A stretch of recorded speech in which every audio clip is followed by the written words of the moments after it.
बिस्मिल्लाहिर्रहमानिर्रहीम।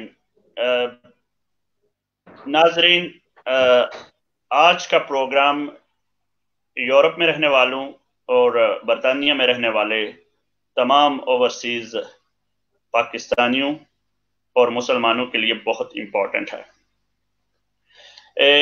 इस प्रोग्राम का तल्लक रुयत हलाल यानी कि चांद के देखने और आगाज रमज़ान और ईद के चांद के हवाले से मालूमात लेना है। तो इस सिलसिले में हमने आज बड़ी ही मुहतरम शख्सियत, अल्लामा हैं, माहिर फल्कियात हैं, मुफ्ती हैं, मोहम्मद शहजाद नक्शबंदी साहब, उनको दावत दी है कि वो आज हमारे प्रोग्राम में तशरीफ लाएं और हम उनसे जानने की कोशिश करें कि शरीयत की रूह से रुयत हलाल के तकाजे क्या हैं और इसके तहत हम आगाज रमज़ान कैसे कर सकते हैं और ईद का जो है वो आगाज हम कैसे कर सकते हैं। शहजाद नक्शबंदी साहब, हम आपको इस प्रोग्राम में लाइव जज्बा न्यूज में वेलकम कहते हैं, खुश आमदीद कहते हैं। जज़ाकल्लाह जी, अल्लाह आपको बरकत अता फरमाए। आपकी बहुत बहुत मेहरबानी और आपका शुक्रिया कि आपने मुझे आज के इस प्रोग्राम में मदऊब किया। मैं आपकी और आपकी जुमला टीम की शुक्रिया अदा करता हूँ कि आपने ये मुझे मौका अता किया है। बहुत शुक्रिया। मोहम्मद शहजाद नक्शबंदी साहब और दीगर मेरे सुनने वाले नाजरीन, यूरोप में पिछले 10 साल पहले तक सूरत हाल ये थी कि हमें ईद और रमज़ान वगैरह का जो पहली जनरेशन है वो बताती है कि पता ही नहीं चलता था, क्योंकि उस तरह सिस्टम नहीं था एक दूसरे के साथ, जो है वो पाकिस्तान के साथ इस तरह का तल्लक नहीं था लोगों का। थोड़ी सी इमिग्रेशन थी, थोड़े से लोग यूरोप और बरतानिया में रह रहे थे। तो उन दिनों में जो शख्स फोन करके पता करवा के रमजान का आगाज करता था वो भी एक किस्म का बड़ा ही नेक बंदा समझा जाता था। और इस तरह का कोई सिस्टम मसाजिद का भी नहीं था कि लोग मसाजिद में जाते, बल्कि आप कह सकते हैं कि शुरू में ये एक माहौल इस तरह था कि एक रिश्ता जो है ओवरसीज पाकिस्तानी का वो कटा हुआ था पाकिस्तान के साथ, और इसी तरह उनकी जो दीगर दीनी रवायात हैं उनके साथ भी उनका जो रिश्ता है वो कटा हुआ था। ऐसे में बहुत सी ऑर्गेनाइजेशंस जो मजहबी और फलाही तंजीमात हैं उन्होंने अपनी शाखें यूरोप में बनाना शुरू की और इन ममालिक में बनाना शुरू की जहां पे मुसलमानों की तादाद इतनी ज्यादा नहीं थी। आज अल्हम्दुलिल्लाह बरतानिया की तरह यूरोप में भी बहुत सी फलाही तंजीमात हैं, जिनमें इदारा मिनहाजुल कुरान, जमात इस्लामी, दावत इस्लामी, तबलीगी जमात और दीगर इमामिया वेलफेयर ऑर्गेनाइजेशन, इस तरह की दीगर जमातें हैं जो दीन के काम के हवाले से भरपूर तरीके से जो है वो लोगों तक आगाही पहुंचा रही हैं। इसी तरह आगाज रमजान के हवाले से और ईदैन के हवाले से भी कोई इस तरह का मुनज़्ज़म निज़ाम नहीं था जिसके तहत लोग इसका आगाज करते। तो एक लगा बंदा सा तरीका था कि जब उन्हें पता चलता कि सऊदी अरब में ईदैन का आगाज हो गया या रमजान का आगाज हो गया, तो फौरन जमातें जो हैं वो बाकायदा उसी तरीके से शुरू कर देती थी। और चूंकि इन ममालिक में कुछ इस तरह का मौसम भी जो है वो हेल्पफुल नहीं है चांद को देखने के हवाले से, मतलब आलूद रहता है। बरतानिया में भी इसी तरह बारिश का माहौल रहता है। यूरोप में अभी 2-3-4 सालों से ये गर्मियों का मौसम आया, वरना तो वहां भी बारिश का इसी तरह सिलसिला रहता था।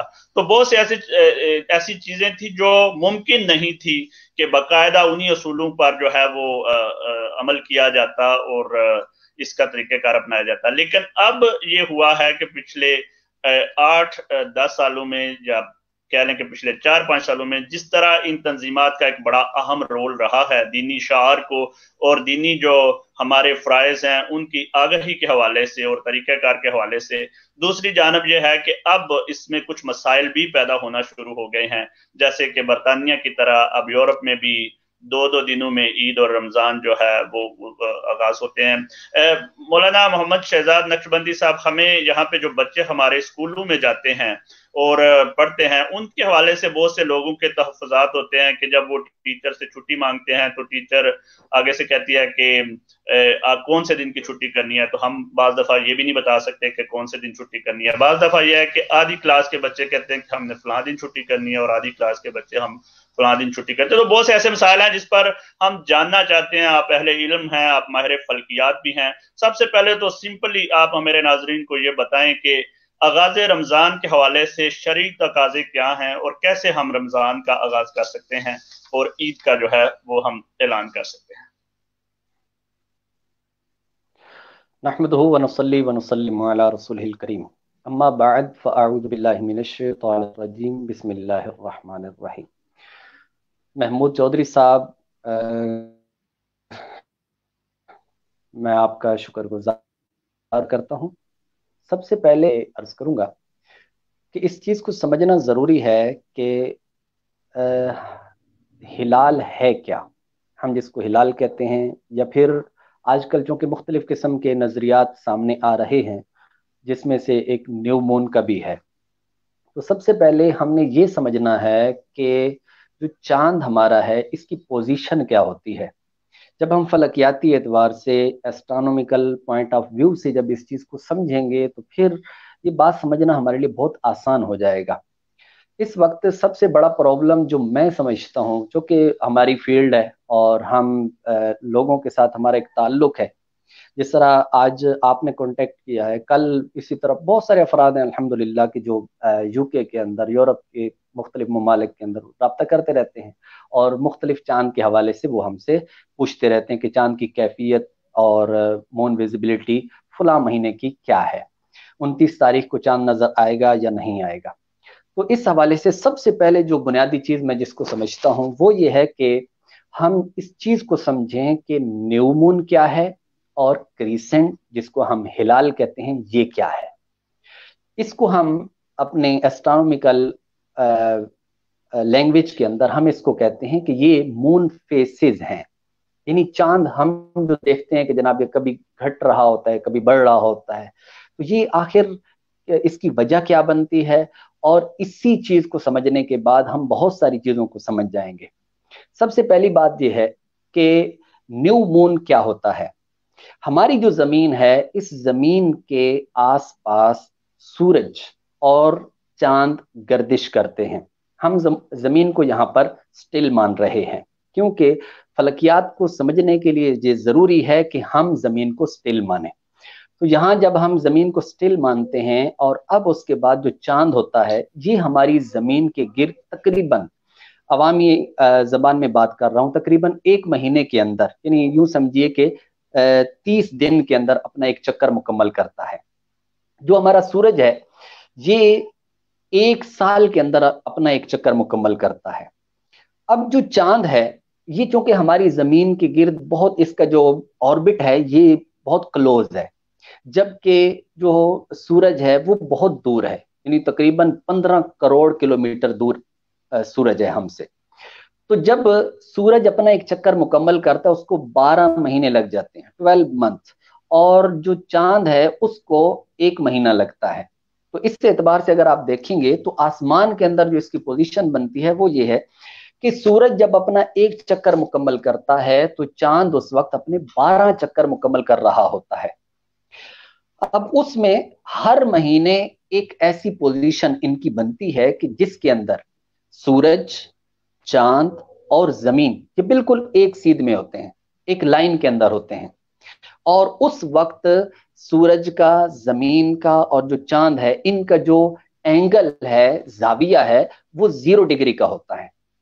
जब ये पोजीशन बनती है और ये हर महीने बनती है, और ये भी याद रखिएगा कि ये जो पोजीशन होती है, इस पोजीशन पर जैसे ही चांद पहुंचता है तो चांद बिल्कुल ब्लैक होता है, ये काबिल रोयत नहीं होता, इसको हम देख नहीं सकते, बल्कि आम टेलीस्कोप के जरिए से भी इसको नहीं देखा जा सकता। सूरज की मुकम्मल रोशनी चांद की बैक साइड पर पड़ रही होती है। अब इसको यूं समझिए जैसे ये जमीन है बिलफर्ज, चांद इस तरह जमीन के गिर्द गर्दिश कर रहा है और सूरज वो हमसे दूर है। तो जब ये एक सीध के अंदर आ जाएंगे तो सूरज की रोशनी की वजह से चौके चांद ये रोशन होता है, इस वजह से सूरज की मुकम्मल रोशनी चांद की बैक साइड पर पड़ रही होगी। जो हिस्सा और जो पार्ट चांद का हमारी तरफ होता है, जमीन वालों की तरफ, तो वहां पर चूंकि 0 डिग्री होती है, इस वजह से ये बिल्कुल रोशन नहीं होता। और ये ऐसा नहीं होता कि जनाब रात के किसी वक्त में होता है या दिन के वक्त, बल्कि इसकी कोई टाइमिंग फिक्स नहीं है। ये महीने में जब एक मर्तबा इस पोजीशन को पहुंचता है तो वो दिन को भी हो सकता है, रात को भी हो सकता है, दोपहर को भी हो सकता है, मगरिब के वक्त भी हो सकता है, सुबह सादिक के वक्त भी हो सकता है, 24 घंटों में ये किसी वक्त भी हो सकता है। जब इस पोजीशन पर ये चांद पहुंचता है तो इसका अगला लम्हा, यानी जब इसके एक कोने पर सूरज की बिल्कुल मामूली सी रोशनी जब पड़ती है, इसको हम कहते हैं न्यू मून। ये वो वक्त है कि जिसको हम न्यू मून कहते हैं, और इसी को हमारी जबान के अंदर इसको यूं भी कहते हैं कि जनाब चांद की पैदाइश हो गई, मून बर्थ हो गई।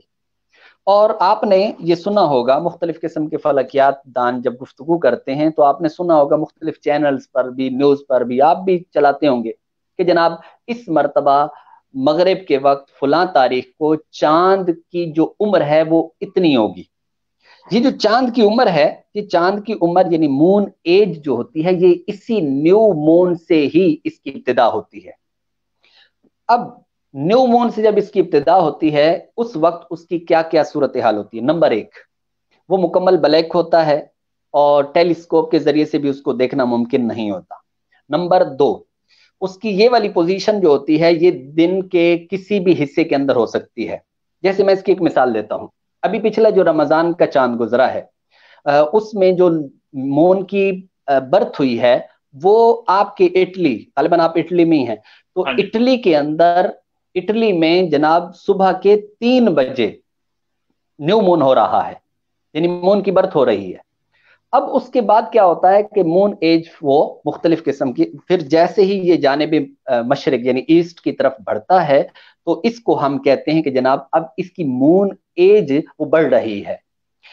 तो इस जो न्यू मून होता है ये बिल्कुल ब्लैक होता है, 24 घंटों में किसी वक्त भी ये हो सकता है। दूसरी तरफ आप आइए, अब जब ये हटते हटते हटते यहां तक कि ये तकरीबन 10 डिग्रीज या 11 डिग्रीज को पहुंचता है तो उस वक्त ये काबिले रोयत होता है, विजिबल। अभी भी नजर आए ये कोई जरूरी नहीं है। अभी और भी बहुत सारे फैक्ट्स ऐसे होते हैं कि फैक्टर्स ऐसे होते हैं कि जिनको देखकर हम साइंसी एतबार से ये कह सकते हैं कि मून जो है वो विजिबल होगा या नहीं होगा। तो यहां पर न्यू मून हुआ और उसके बाद अगला स्टेप उसका ये है कि तकरीबन ये उस 0 डिग्री से बढ़कर मशरिक की तरफ जब ये हटा, तो ये हटना जब ये तकरीबन 11 डिग्रीज तक पहुंचेगा तो फिर ये काबिले रोयत होगा। और उसके लिए तकरीबन 22 घंटे की उम्र चाहिए होती है, 22 घंटे की उम्र। और अगर जैसे मैं पाकिस्तान के अंदर हूं या इटली की बात करें, अब इटली होराइजन पर अगर बिल फर्ज हम 29 तारीख को ये जांचना चाहते हैं कि जनाब चांद काबिल रोयत होगा या नहीं होगा, तो उसके लिए हम बुनियादी तौर पर अभी जो मैंने 2 चीजें बयान की वो हम ये देखेंगे कि इसका जो एंगल है इसको कहते हैं मून एलोंगेशन। ये मून एलोंगेशन ये 11 डिग्रीज हुई है या नहीं। और दूसरे नंबर पर इस 22 आवर्स गुजर चुके हैं या नहीं। अगर ये एज है तो फिर हम इस पर कहते हैं यार अब चांद काबिल रोयत है। अब मजीद भी 2 फैक्टर ऐसे हैं कि जिनको देखकर हम ये कहते हैं कि जनाब चांद विजिबल होगा या नहीं होगा। अब थोड़ा सा आगे बढ़ते हैं। अब ये बढ़ते बढ़ते यहां तक कि आपने देखा होगा कि 7 तारीख जब आती है तो चांद बिल्कुल हमें आधा नजर आता है, फिर ये इसकी रोशनी बढ़ती जाती है यहां तक कि 14 तारीख को ये बिल्कुल फुल मून बन जाता है। फिर इसके बाद ये 7 दिन मजीद गुजरते हैं, 21 डेज जब गुजर जाते हैं, उस वक्त इसका जो हिस्सा होता है वो, और फिर उसके बाद ये बढ़ते दोबारा अपनी उस पोजीशन को चला जाता है कि जिसको हम न्यू मून कहते हैं। तो अब दोनों के अंदर फर्क यहां पर मैं अर्ज करूंगा कि न्यू मून वो था कि जिसको टेलीस्कोप से भी हम नहीं देख सकते थे। न्यू मून वो था कि जो 24 घंटों में कभी भी उसकी जो है वो बर्थ हो सकती है। जबकि दूसरी तरफ हम जब क्रीसेंट की तरफ जाते हैं तो क्रीसेंट यानी हिलाल, इसके लिए हमें मखसूस फैक्टर्स चाहिए होती हैं, मखसूस पोजीशन चाहिए होती है कि जब तक वो पोजीशन उस पोजीशन को नहीं जाएगा उस वक्त तक ये चांद नजर नहीं आएगा। उनमें से नंबर 1 मैंने अर्ज किया मून एलोंगेशन, दूसरा फैक्टर मैंने अर्ज किया है मून एज, तीसरा फैक्टर होता है जिसका ताल्लुक होता है होराइजन के साथ यानी उफुक के साथ। जैसे आप इटली के अंदर हैं तो इटली के किसी भी शहर के आप होराइजन पर जहां पर आप देखना चाहते हैं, मुशाहदा करना चाहते हैं, तो वहां पर दो चीजें मजीद देखी जाती हैं। उसमें से नंबर 1 होता है मून अल्टीट्यूड, होराइजन से चांद कितने डिग्रीज वो बुलंद है। और दूसरे नंबर पर एक और चीज होती है जिसको हम कहते हैं कि सूरज डूबने के बाद चांद कितनी देर के बाद डूबेगा, इसको हम कहते हैं लेग टाइम, यानी इसको फर्के गुरूबैन कहते हैं कि सूरज गुरूब होने के बाद चांद गुरूब जब होगा तो इसके लिए हमारे जो एक मीटर है वो पैरामीटर है कि उसके लिए कम से कम 40 मिनट्स चाहिए होते हैं। यानी सूरज फर्ज करें कि 6 बजे डूबा, अब उसके बाद कम से कम हमें 40 मिनट चाहिए कि उसके बाद जाकर चांद गुरूब हो। तो तब जाकर ये बुनियादी और कम से कम वो फैक्टर्स हैं कि अगर ये पाए जाएंगे तो चांद काबिल रोयत होगा। यानी अब आप नतीजा क्या निकला, सारी इस बहस का खुलासा क्या निकला, खुलासा ये निकला कि जनाब न्यू मून नजर नहीं आता जबकि चांद का दिखाई देना वो जरूरी होता है।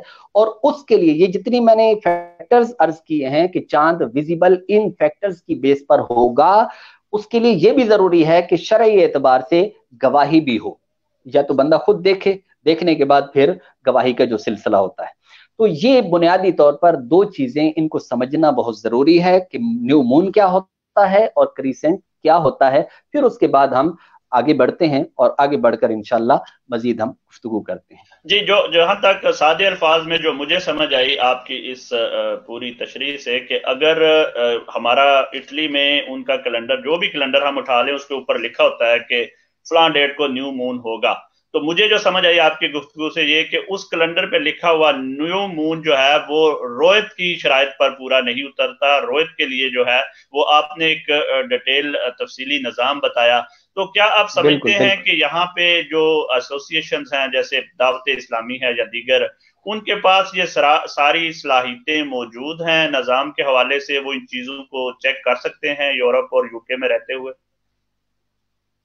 देखिए जी, सबसे पहली बात तो ये है कि चूंकि इस वक्त हम उस एक क्रिटिकल प्रॉब्लम के ऊपर डिस्कस कर रहे हैं कि जो इस वक्त पूरे यूरोप के आसपास भी बहुत सारे ममालिक के अंदर है, और उसकी मैं आपको वजह सबसे पहले अर्ज करूं कि ये क्या मसला ये क्यों पैदा हुआ है, खासकर आपके इलाकों में। यहाँ पर हमारे यहाँ भी है, पाकिस्तान के अंदर भी है, लेकिन पाकिस्तान के अंदर बिल्कुल ना होने के बराबर है। मैं वहां की आपको बात अर्ज करता हूँ कि वहां ये मसला पैदा क्यों हुआ है। उसका सबब यह है कि आप यूरोप के बहुत सारे इलाके ऐसे हैं जो कंट्रीज हैं वो हाई लैटिट्यूड पर वाक़े हैं, यानी जिसको हम कहते हैं जायद अर्ज़े बलद पर वाक़े हैं। और जब वो हाई लैटिट्यूड पर हैं तो इस वजह से वहां पर सबसे बड़ा प्रॉब्लम ये होता है कि उन इलाकों में मगरिब के वक्त खासकर 29 तारीख को चांद विजिबल होना बहुत मुश्किल होता है, ना होने के बराबर होता है। वजह उसकी जो फलकियाती एतबार से वो ये है कि इसकी जो मून अल्टीट्यूड होती है वो अर्ज के बढ़ने की वजह से, लैटिट्यूड के ज्यादा होने की वजह से, चाहे वो नॉर्थ की तरफ हो चाहे वो साउथ की तरफ हो, तो जितना बढ़ता जाएगा लैटिट्यूड कम होती जाएगी, जिसकी बुनियाद पर चांद का काबिल रोयत होना वो दुश्वार हो जाता है, चांद का नजर आना मुश्किल हो जाता है। तो असल ये प्रॉब्लम है वहां पर। अच्छा, अब आइए दूसरी तरफ, वो ये है कि इस वक्त जो मेरी मालूमात के अंदर है कि इस वक्त कितने किस्म के नजरियात चल रहे हैं। सबसे पहला जो नजरिया है वो नजरिया ये है कि जनाब हम कैलेंडर पर अमल करेंगे। दूसरे नंबर पर हम जनाब सऊदिया के साथ चलेंगे कि जनाब सऊदिया वाले जो ऐलान करेंगे हमने उसके मुताबिक चलना है। जैसे हमारे यहाँ भी ये एक तबका है पेशावर का जो यही कहता है कि जनाब हमने सऊदिया के साथ चलना है। वो अगरचे जबानी तौर पर नहीं कहते, लेकिन उनके जितने भी मामलात हैं और साइंटिफिक एतबार से जब हम देखते हैं कि चांद की पोजीशन ऐसी होती है, जैसे अभी रमजान के चांद की मैं बात अर्ज करूं कि 23 अप्रैल को चांद पूरी दुनिया के अंदर सिर्फ चंद जगहों पर वो विजिबल था, इसके अलावा कहीं पर भी विजिबल नहीं था। लेकिन यहाँ पर भी इन्होंने कहा जी हमें इतनी शहादतें मिल गई हैं। तो वो असल के अंदर उनकी जो एक सोच है, वो सोच ये है कि हमने सऊदीया के साथ चलना है। तो वहां पर भी इसी तरह के लोग हैं कि जो ये कहते हैं कि जनाब हमने सऊदीया के साथ चलना है। अच्छा, अब एक तीसरा नजरिया वो ये है कि जनाब हम हिलाल के मुताबिक अमल करेंगे। अब हिलाल के लिए वहां पर एक प्रॉब्लम है, वो प्रॉब्लम ये है कि आपके हाई लैटिट्यूड पर होने की वजह से बहुत सारी कंट्रीज ऐसी हैं कि वहां पर चांद का दिखाई देना मुश्किल होता है, जिसकी बुनियाद पर उलमा की एक टीम वो बैठी है और बैठकर उन्होंने शरई एतबार से इस चीज को उन्होंने आपस के अंदर यानी फैसला किया है कि जनाब हम इसके लिए मोरक्को यानी मराकश या फिर इसी तरह केप टाउन उसके मतला को लेकर फिर उस एतबार से उन्होंने वहां की इस्तिफादतुल खबर के एतबार से, ये भी एक शरई चूंकि चीज है, तो इसकी डिटेल की तरफ मैं इसलिए नहीं जाना चाह रहा क्योंकि मेरी गुफ्तगू अवामी है, तो इसलिए जी जी फरमाइए। जी बहुत शुक्रिया। असल में ये हमारे एक दोस्त जो कारीन है, बहुत ज्यादा माशाल्लाह लोग कमेंट्स भी कर रहे हैं। मोहम्मद लियास कादरी साहब कह रहे हैं कि चूंकि माह श्याम डिफरेंट मुख्तलिफ डेट को शुरू हुआ है तो ज़ाहिर ईद भी मुख्तलिफ होगी। तो बहुत से लोगों का ये ख्याल है कि इसमें खर्च क्या है शरई तौर पर कि अगर एक मुल्क सऊदी में ऐलान हो जाता है तो इत्तेहाद उम्मत की खातर, इत्तेफाक की खातर और मतलब इंतशार से बचने की खातर हम सब उसी को फॉलो कर लें सऊदी निज़ाम को, तो इसमें शरई तौर पर आप क्या कहना चाहेंगे? जी देखिए, बात यह है कि मैं आपको इसके लिए ना एक बड़ी सादा सी अवामी जबान के अंदर एक बात अर्ज करता हूँ। सैयदना सिद्दीक़ अकबर रज़ी अल्लाह ताला अन्हु, इसके अंदर हमारा जवाब है। सिद्दीक़ अकबर रज़ी अल्लाह ताला अन्हु जब खलीफा बनने पहला आपने खुतबा दिया, वो जुमला बहुत तवील खुतबा था, उसमें से मैं एक ही जुमला कोट कर रहा हूँ। वो ये था कि आपने इरशाद फरमाया, अगर मैं अल्लाह और उसके रसूल के रास्ते पर चलूं, उसकी इताअत करूं, तो फिर तुम लोग मेरे साथ चलना, और अगर मैं ऐसा ना करूं तो मेरे साथ ना चलना। इस वक्त कोई शक नहीं है कि सऊदी अरबिया यानी ये हमारे मुकद्दस ममालिक हैं। अल्हम्दुलिल्लाह यहाँ पर काबा मुअज़्ज़मा है, नबी करीम अलैहिस्सलातु वस्सलाम का मज़ार पुरनवार है, तो ये अपनी जगह पर, इसमें कोई शक नहीं है। लेकिन बात ये होती है कि हमने तो ये देखना है कि शरीयत के उसूल क्या है। अब शरीयत के उसूल को जब हम देखते हैं तो जब तक ये सिलसिला चलता रहा, यानी सऊदिया ने जब तक रोयत पर अमल किया तो हम साथ रहे, हमने कोई इनकार नहीं किया।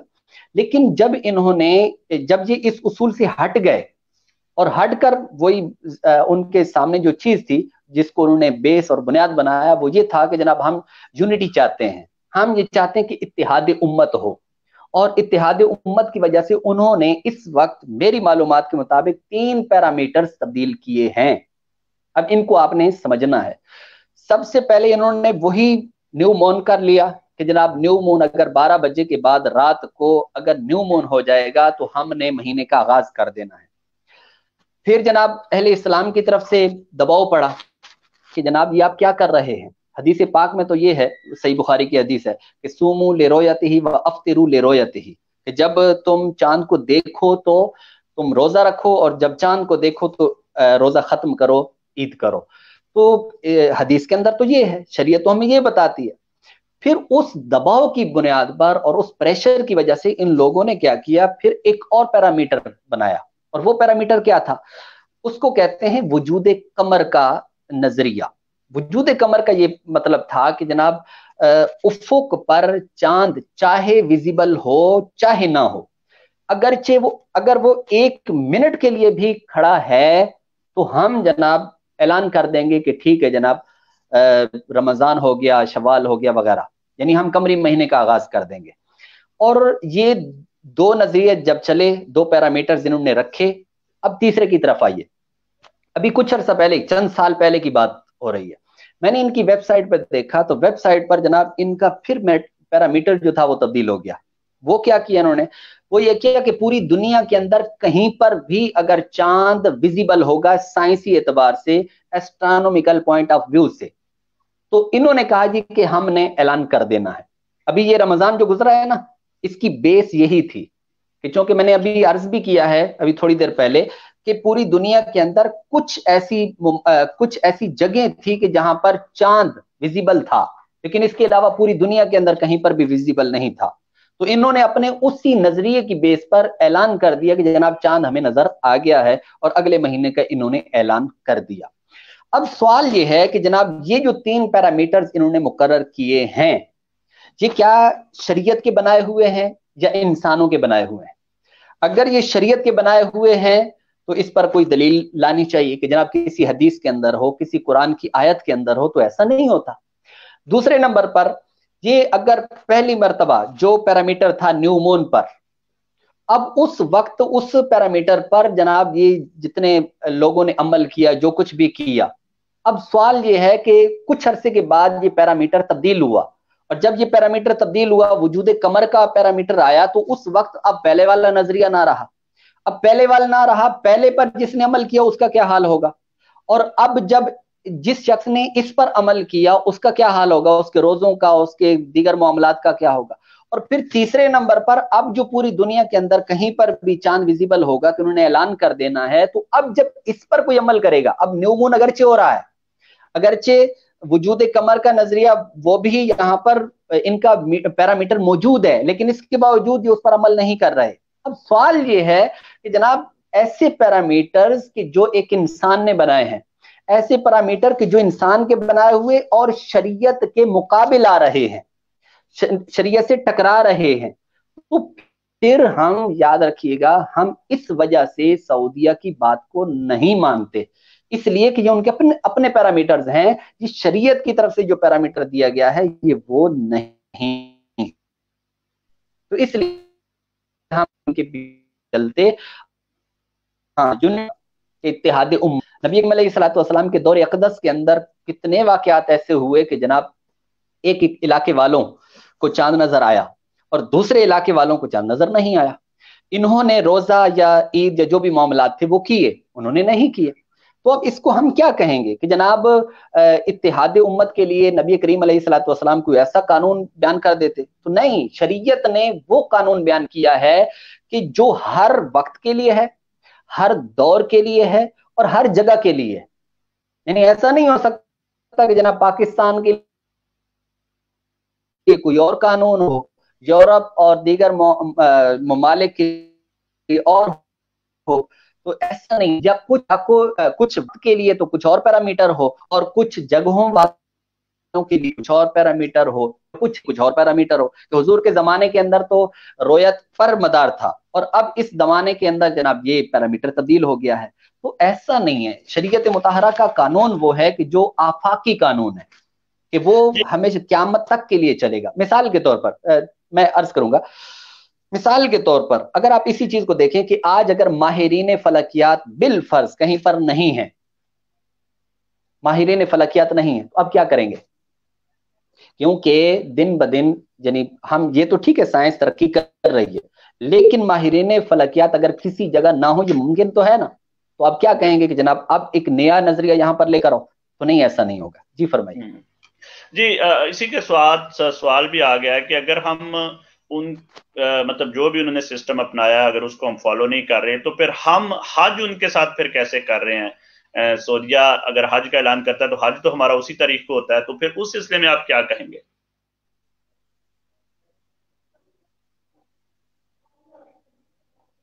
आपको मेरी आवाज कट गई है। जी, मैं दोबारा रिपीट कर देता हूं कि आप पढ़ भी सकते हैं कि अगर हम सऊदिया के साथ ईद नहीं करते, तो लेकिन जब हज होता है तो हम हज उनके साथ कर लेते हैं।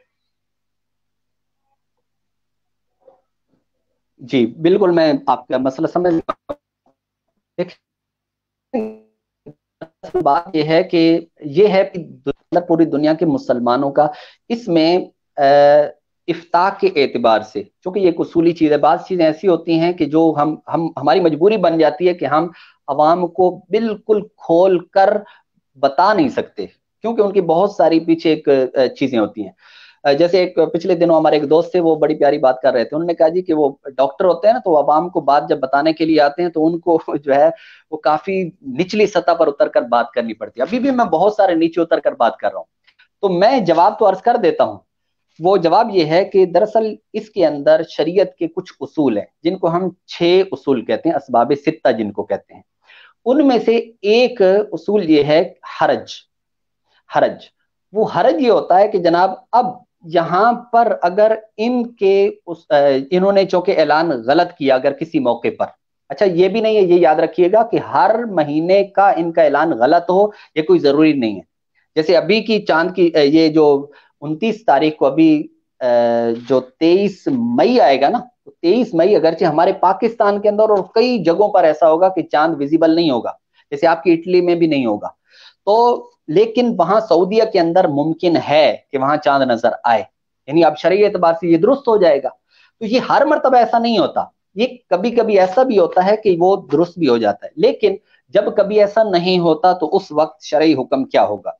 तो इसके लिए मुफ्तियान किराम ने वो ये रखा कि सबसे पहले तो इनके साथ उन्होंने बड़ी डिबेट्स की हैं, यानी मुनाजरे तक हुए हैं, उनके साथ बातचीत हुई है, गुफ्तगुएं हुई हैं। सिर्फ अहले सुन्नत की मैं बात नहीं कर रहा, इसमें सारे फिरके तकरीबन वो सारे के सारे इनके पास गए और जाकर इनसे बातचीत हुई है, लेकिन चूंकि आमरीयत है और आमरीयत होने की वजह से उन्होंने बात नहीं मानी, तो फिर कराम ने उस हरज जो कि एक उसूल है, उस हरज के तहत ये फतवा दिया कि जनाब अब जितने जितने लोग हैं ये सारे के सारे अगर हज करेंगे तो इनका हज हो जाएगा। अब ये इस बुनियाद पर नहीं है कि इनकी रोयत का मसला है, की वजह नहीं है, बल्कि ये इस वजह से इस चीज को एक्सेप्ट किया गया है कि यहाँ पर हरज है और हरज की वजह से इनके हज के दुरुस्त होने का कौल किया गया है। ये दोनों के अंदर फर्क है। तो हम इनकी रोयत को नहीं मान रहे, कोई ये ना समझे कि हम इनकी रोयत को मान रहे हैं, हम इनकी रोयत को नहीं मान रहे, बल्कि शरीयत का एक उसूल है हरज, हम उसकी बेस पर फतवा दे रहे हैं कि इनका जो हज है वो दुरुस्त हो जाएगा। अच्छा यहाँ पर एक और चीज है, जी फरमाइए। जी, ये एक सवाल आया है, मुफ्ती याकूब नक्शबंदी साहब है, वो कहते हैं कि जब फिका का ये असूल है कि हम दो गवाह अगर हमें बता दें किसी मौजू पर तो हम यानी चांद के हवाले से तो हम उसको तस्लीम करते हैं, फिका की किताबों में दर्ज है, फिर उन्होंने हवाले भी दिए हैं बहार शरीयत फतावा रज़विया वगैरह, तो हम इसी असूल के तहत किसी मुल्क की गवाही को नहीं मान सकते। अगर अपना जी चौधरी साहब जरा इसको पढ़ देंगे तो मेरे लिए आसानी हो जाएगी, वरना मुझे नहीं समझ आएगी। अच्छा, जो उन्होंने लिखा है ना बहार शरीयत के हवाले से वो पढ़ दे। नहीं, वो मैसेज ही आया मुझे, फोन पे मैसेज आया कि वो कह रहे हैं कि दो गवाह अगर हों तो वो एक्सेप्टेबल है, यानी आप उसको कबूल कर सकते हैं गवाही को। इसी तरह अगर कोई मुल्क कहता है कि मुझे चांद नजर आ गया है तो इसी असूल के तहत दूसरा मुल्क उस पर नहीं कर सकता ईद या रमजान। देखें ये तो अहनाफ का एक उसूल है, वो ये है कि हमारे नज़दीक जो इमाम शाफी और दीगर आइमा की बात नहीं कर रहा, मैं अहनाफ की बात कर रहा हूँ।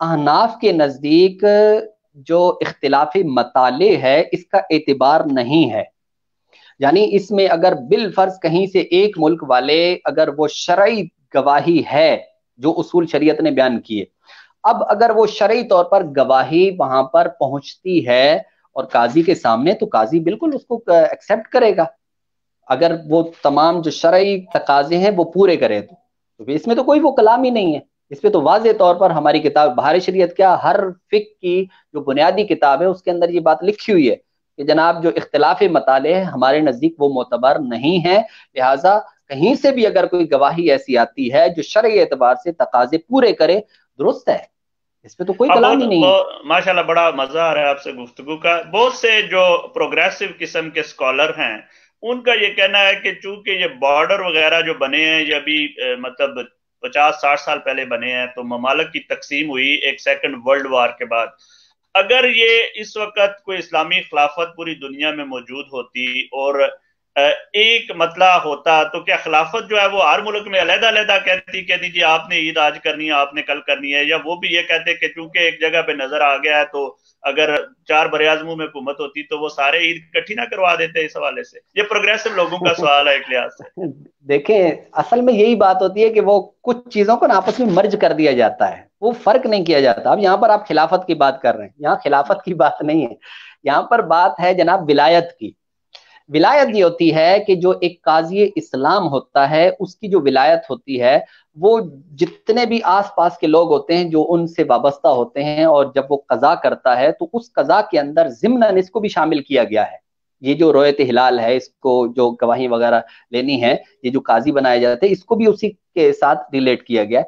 तो अब असल के अंदर बात यह है कि ये जब से बॉर्डर बने हैं ना, तो बॉर्डर बनने की वजह से यहाँ पर एक और नई चीज पैदा हो गई है।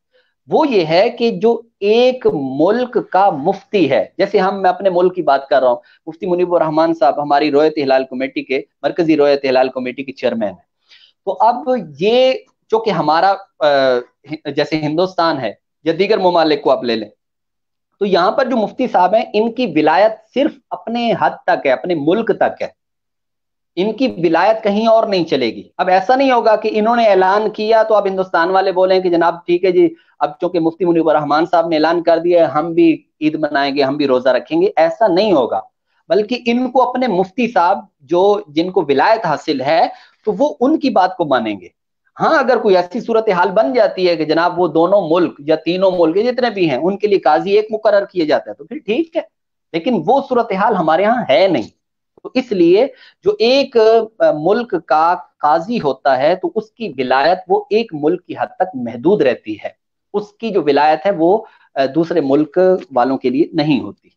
तो उनके लिए जरूरी है कि वो अपने जो मुफ्ती साहब हैं जो उनकी बात को मानेंगे, उनके फैसले को वो मानेंगे। यहाँ पर मैं एक और चीज का इजाफा करूंगा। जी फरमाइए। जी एक सवाल जो इस दफा इटली में खास तौर पर हुआ कि इटली में दो हुई, तो जो चांद था वो शाम को बहुत बड़ा नजर आया। लोगों ने तस्वीरें सोशल मीडिया पे शेयर की और उन्होंने कहा देखें लग रहा है कि ये दूसरे दिन का है। तो जिन लोगों ने हमारा रोजा लेट करवाया है शायद उन्होंने सही नहीं करवाया। इस सिलसिले में आप क्या कहेंगे कि चांद दूसरे दिन वाकई बहुत बड़ा नजर आता है? जनाब आप एक तो मैं अक्सर ये बात कहा करता हूँ कि हमारी जो बातों का जहालत होती है ना वो मजाक बन जाती है जहालत होती है ना ये मजाक बन जाती है, और हकीकतन ऐसा ही है। अभी देखिए कि मैंने अभी ये सारी अभी शुरू के अंदर ही मैंने ये मुकम्मल सिस्टम बयान किया आपके सामने। अब उसके अंदर आप गौर करें कि एक दिन चांद नजर नहीं आया, 29 तारीख को चांद नजर नहीं आया, तो फिर क्या होगा? अब जैसे ही 29 तारीख को चांद तो नजर नहीं आया, लेकिन अब चांद ने तो जाने भी मशरिक हटते जाना है। अब ऐसा तो नहीं है कि वो वहीं रुक के खड़ा हो जाएगा कि नहीं जब तक मुझे देखोगे नहीं उस वक्त तक मैं यहां से जाऊंगा नहीं, ऐसा तो होना नहीं है। तो फिर क्या होगा कि वो जनाब वो वहां से उसने हटना है, और जैसे जैसे वो जानिब मशरिक हटता जाएगा तो उसकी एज में इजाफा हो जाएगा, उसकी मून एलोंगेशन बढ़ जाएगी, उफुक के ऊपर होराइजन के ऊपर उसकी मून अल्टीट्यूड बढ़ जाएगी, यहां तक कि उसका फर्के गुरूबैन जिसको लेग टाइम कहते हैं वो बढ़ जाएगा। तो बड़ी सादा सी बात है कि फिर तो जनाब दूसरे दिन वो रोशन ज्यादा होगा। बल्कि अगर बिलफर्ज इसको आप यूं भी समझ सकते हैं कि एक दिन के अंदर, एक दिन में अगर चांद 1% जो है वो रोशन था, अब दूसरे दिन वो 2.5% होगा, बातों का 3% को पर भी चला जाता है।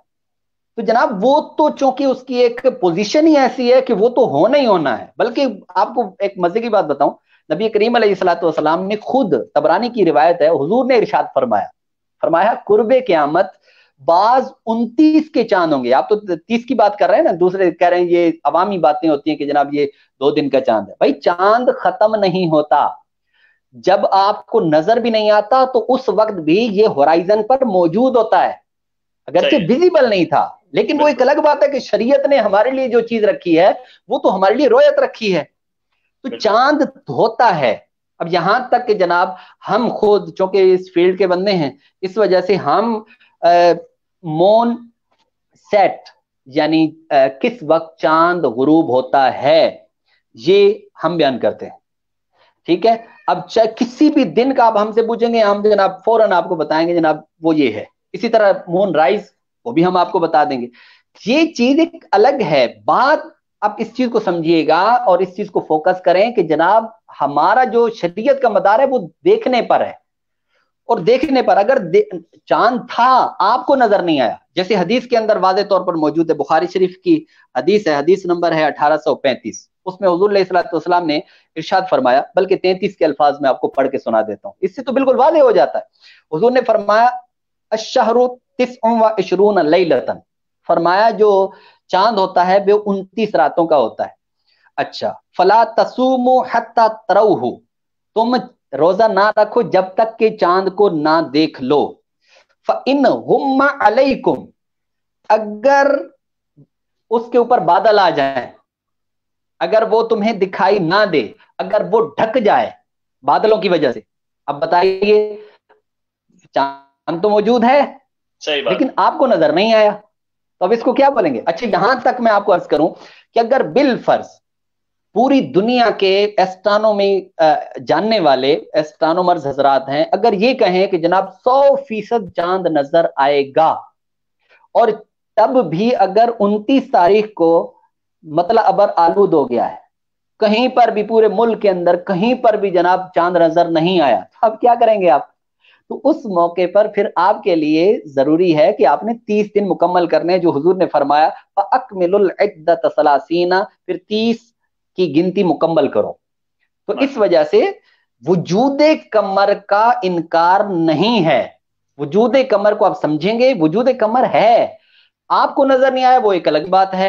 तो इस वजह से जब दूसरे दिन को ये जाएगा तो उसकी उम्र भी बढ़ जाएगी, उसका जो फासला है चांद से वो भी बढ़ जाएगा, उसकी जो इल्यूमिनेशन होती है वो भी बढ़ जाएगी। तो ये बिल्कुल बदीही सी बात है कि वो रोशन होगा। और अच्छा, मैं वो अर्ज करूं बीच में, जी जी जी, मैं हमारे प्रोग्राम की आपकी गुफ्तगू माशाल्लाह साइंसी लिहाज से भी और शरई लिहाज से भी बड़ी दिलचस्प है और पुरमगज है, लेकिन हमारे पास टाइम जो है वो बहुत कम है और सवाल बहुत ज्यादा आ गए हैं स्क्रीन पर। लेकिन मैं एक सवाल आखिर में करूंगा, हमारे पास सिर्फ 10 मिनट हैं प्रोग्राम के।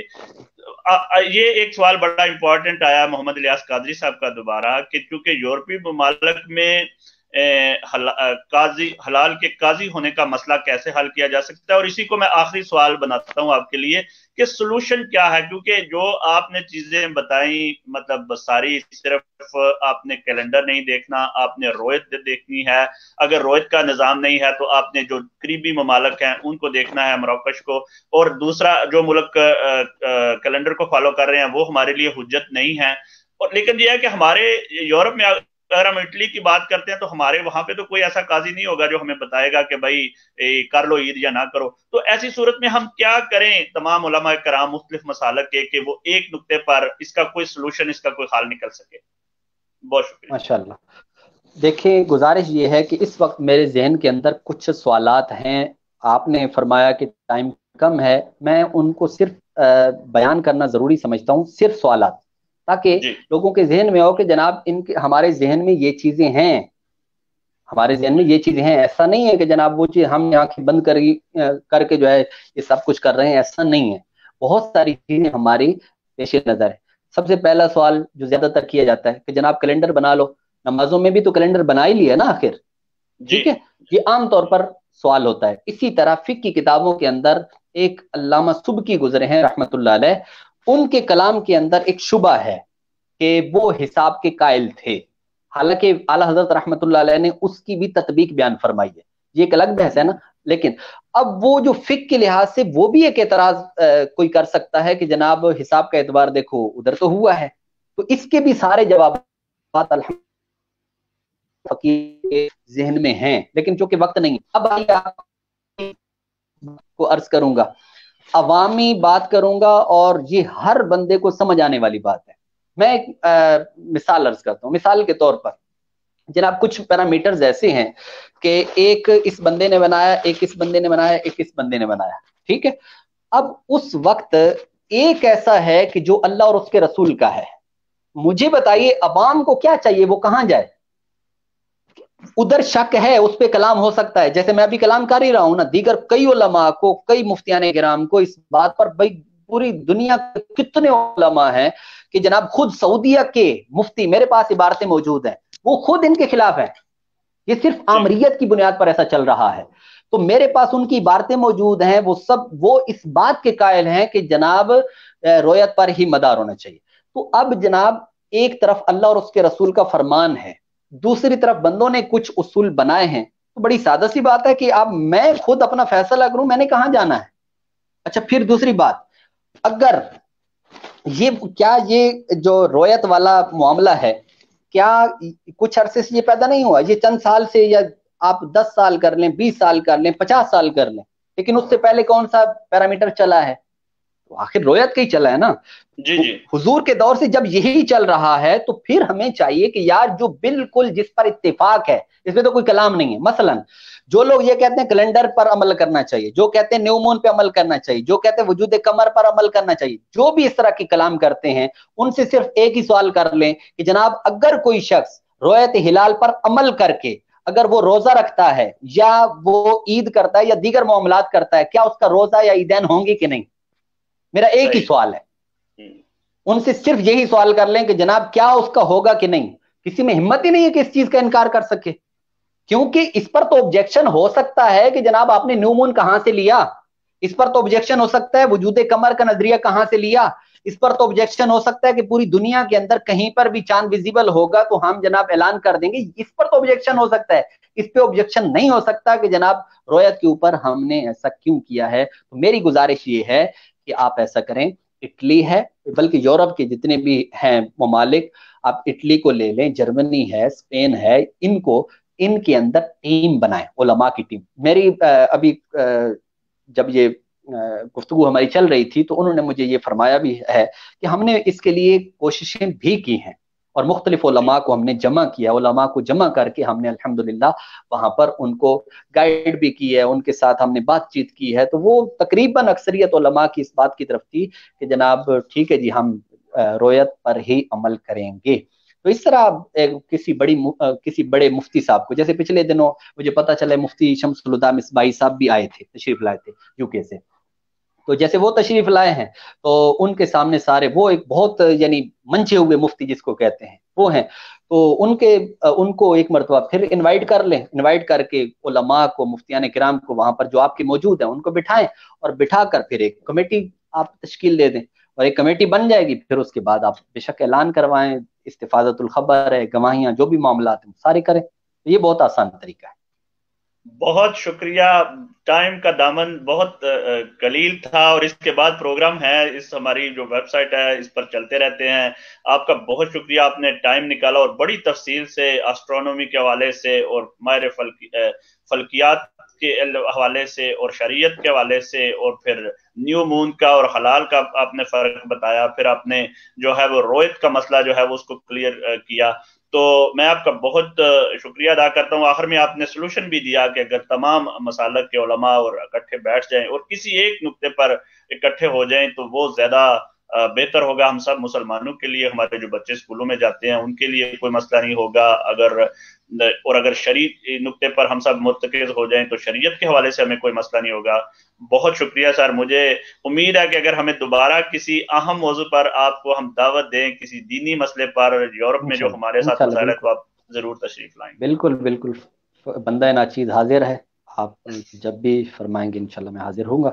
बस ये है कि हमारे टाइम का थोड़ा डिफरेंट है कि इधर मैं अभी नमाज पढ़ के आया था अभी अच्छा नमाज पढ़ी और अभी हमारे इफ्तार का वक्त होने वाला है, इफ्तार का वक्त चले होने जी, वाला है। आपको बहुत बहुत शुक्रिया जी, मुबारक अल्लाह आपको रमजान, जज़ाए खैर इफ्तार अता करें। फरमाए। हमारे लिए भी दुआ करना, अल्लाह ताला हमें भी सीधे रास्ते पर चलाए। बहुत शुक्रिया सर। ठीक है, सलाम अलैकुम। वालेकुम अस्सलाम।